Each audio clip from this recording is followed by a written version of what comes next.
สวัสดีค่ะพ่อแม่พี่น้องสวัสดีFCทุกท่านเนาะค่ะกลับมาพบมาพอกับเจตาพารวยคือเก่าค่ะในทางช่อง YouTube คลิปนี้เจตาจะลงรัฐบาลไทยค่ะคลิปรัฐบาลไทยมื้อนี้เป็นวันที่16แล้วค่ะพี่น้องวันที่17เป็นวันศุกร์รัฐบาลไทยออกเนาะเห็นอยู่นี่จะเป็นของเลขล็อกกิกเจตาขอโทษขออภัยหลายๆเด้อค่ะบ่ได้มีประวัติของเลขล็อกกิกเนาะบ่มีประวัติวันที่2เพิ่นขออภัยหลายๆค่ะมาตามใหม่ไปต่อมื้องวดมื้อวันศุกร์วันเสาร์เนาะค่ะเป็นวันที่17เป็นวันที่17แนวทางใหม่รัฐบาลไทยค่ะ FC เลขล็อกกิกเตรียมแคปหน้าจอไว้รัฐบาลไทยเพิ่นครับขอบคุญขอบคุณเลขล็อกกิกหลายๆค่ะที่ให้แนวทางมาวางทางช่องของเจตาเนาะครับขอบพระคุณเป็นอย่างสูงค่ะเลขล็อกกิกรัฐบาลไทยค่ะวันที่17เป็นวันเสาร์วิ่งรูดค่ะเพิ่นให้มาล็อกกิกให้มาวิ่งรูด1กับ0ค่ะ1กับ0 2ตัว6หาง2ตัว6หางค่ะ16 12 18 01 05 07 3ตัวค่ะ801 250 016 3ตัววิ่งรูดเพิ่นเด่นทอกันเด้อค่ะเลขล็อกกิกสาวน้อยหน้ามนคนน่ารักให้1กับ0ค่ะเด่นเท่ากันวงกลมให้ทอกันค่ะ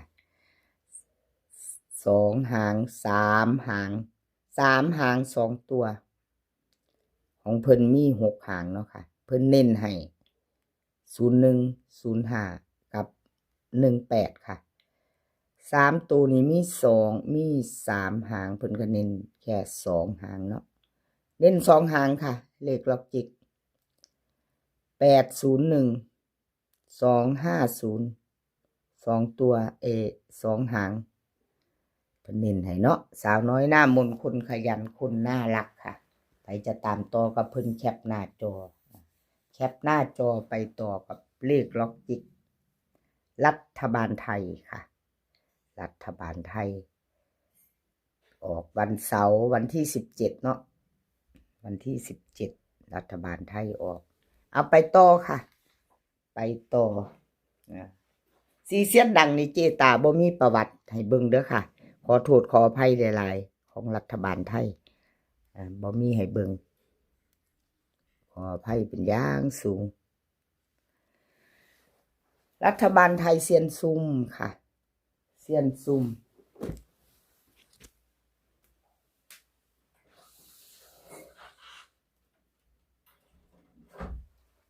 รัฐบาลไทยเซียนซุ่มวันที่17เพิ่นให้มาวิ่งรูดค่ะวิ่งรูดเพิ่นให้1กับ8 2ตัว6หาง2151 61 18 38 58 3ตัว2หาง421 351ค่ะวิ่งรูดเด่นทอกันค่ะวงกลมให้เน้นเท่ากัน1กับ8เซียนซุ่มFC เซียนซุ่มเตรียมแคปหน้าจอไว้เด้อค่ะรัฐบาลไทยมือวันศุกร์มือวันเสาร์ค่ะ2ตัว6หาง6หางเพิ่นเน้นให้21กับ18ค่ะ2ตัว4หางเนาะเพิ่นเน้นให้4หาง61กับ58 3ตัวเน้นทอกันค่ะ421 358เน้นเท่ากัน2หาง4หาง2ตัวเซียนซุ่มค่ะรัฐบาลไทยไปจะต่อกับเพิ่นเตรียมแคปหน้าจอเตรียมแคปหน้าจอเนาะค่ะเป็นวันที่17แคปหน้าจอไว้รุ่นกันใหม่ไปต่อกราบขอบคุญขอบคุณเซียนซุ่มหลายๆค่ะที่ให้แนวทางมาวางทางช่องของเจตาขอบพระคุณเป็นอย่างสูงเนาะค่ะไปต่อค่ะไปต่อเป็นของเซียนหนุ่มเซียนหนุ่มรัฐบาลไทยค่ะวันที่17วันที่17วิ่งรูดเพิ่นให้4ค่ะ4ตัวเดียว 2ตัว6หางค่ะ1440344254กับ44 3ตัวค่ะ3หาง234 254 214ค่ะวิ่งรูดเด่นเน้นตัวเดียวเนาะวงกลมเพิ่นมีตัวเดียวค่ะสายวิ่งสายรูดกับเสี้ยนหนุ่มจับตามองเด้อค่ะ2ตัวเพิ่นเน้นให้4หางค่ะ144042กับ54ค่ะเน้นให้4หาง2ตัว3ตัวนี้เพิ่นเน้นให้2หางค่ะ254214เสียนหนุ่มรัฐบาลไทยใครจะไปต่อกับเพิ่นก็เตรียมแคปหน้าจอค่ะแคปหน้าจอไว้ไปลุ้นกันใหม่เนาะขอบบุญขอบคุณเสียนหนุ่มหลายๆค่ะที่ให้แนวทางมาวางทางช่องต้นฉบับเพิ่นก็อยู่กับเลขล็อกอีกเนาะค่ะเพิ่นให้เจตามาขอบบุญขอบคุณทั้ง2คนเนาะค่ะทั้ง2เซียนเลขล็อกจิกแล้วก็เซียนหนุ่มเนาะที่ให้แนวทางมาวางทางช่องเจตาด้วยดีเสมอมาขอบพระคุณเป็นอย่างสูงค่ะไปต่อไปไหมเป็นของไผแคปหน้าจอค่ะแคปหน้าจอไปต่อกับเซียนหนุ่มเนาะรัฐบาลไทยค่ะ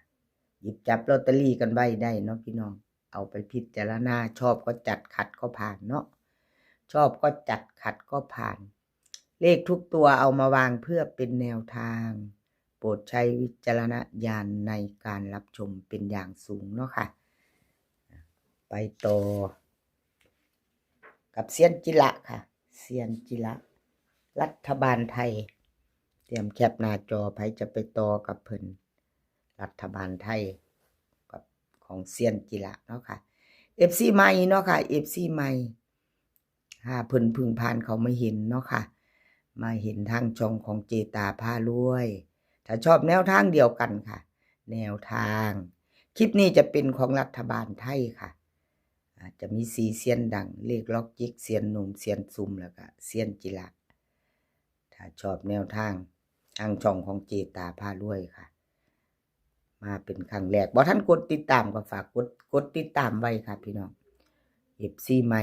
กดติดตามแล้วก็อย่าลืมกดกระดิ่งแจ้งเตือนไว้พร้อมค่ะจะได้บ่พลาดคลิปใหม่ๆเนาะกระดิ่งแจ้งเตือนเฮาก็กด2เทื่อค่ะพี่น้องเข้าไป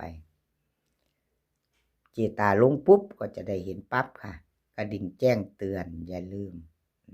ถ้าชอบเนาะค่ะถ้าชอบแนวทางเดียวกันถ้าชอบแนวทางชอบคลิปนี้จะติดตามทางช่องของเจตาก็กดไว้ค่ะ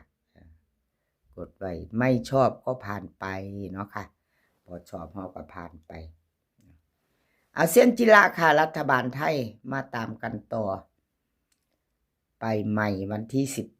17จับตามองเซียนจิระเนาะค่ะ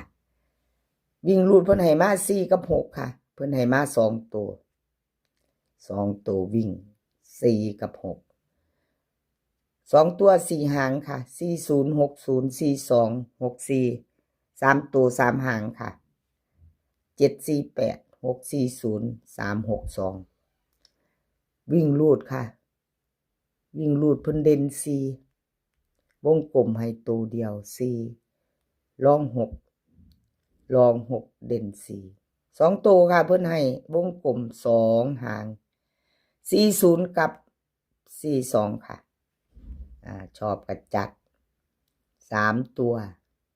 47480640ปากก็ไว้ไปก่อนตาเนาะพี่น้องเนาะโอ้ยขอโทษขออภัยเด้อค่ะอ่านผิดพลาดไปก็ได้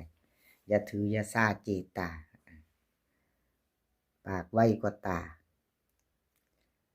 เอาแคปหน้าจอค่ะรัฐบาลไทยแคปหน้าจอไว้มื้อนี้เอาไปลุ้นหาเบิ่งหยิบจับลอตเตอรี่กันเนาะค่ะหยิบจับลอตเตอรี่กันถ้าชอบก็จัดขัดก็ผ่านเนาะจับตามองแคปหน้าจอไว้เซียนจิระรัฐบาลไทยวันที่17เนาะค่ะค คลิปนี้ขอให้พี่น้องโชคดีกับรัฐบาลไทยเป็นวันเสาร์ที่17เนาะค่ะรัฐบาลไทยออกให้โชคดีกันทุกคนมื้อนี้ก็ขอให้มีความสุขขอให้สุขภาพร่างกายแข็งแรงค่ะดูแลสุขภาพกันมื้อวานนี้หนาวค่ะมื้อนี้ร้อนมื้อนี้บ่หนาวปานใดเนาะอากาศเปลี่ยนแปลงดูแลสุขภาพกันให้ดีค่ะสุขภาพย่อมมาก่อนเสมอเดินทางไปไสก็ขอให้ปลอดภัยค่ะเดินทางไปขอให้มีโชคกลับมาขอให้มีชัยคลิปหน้าพอกันใหม่คลิปนี้ก็สวัสดีค่ะ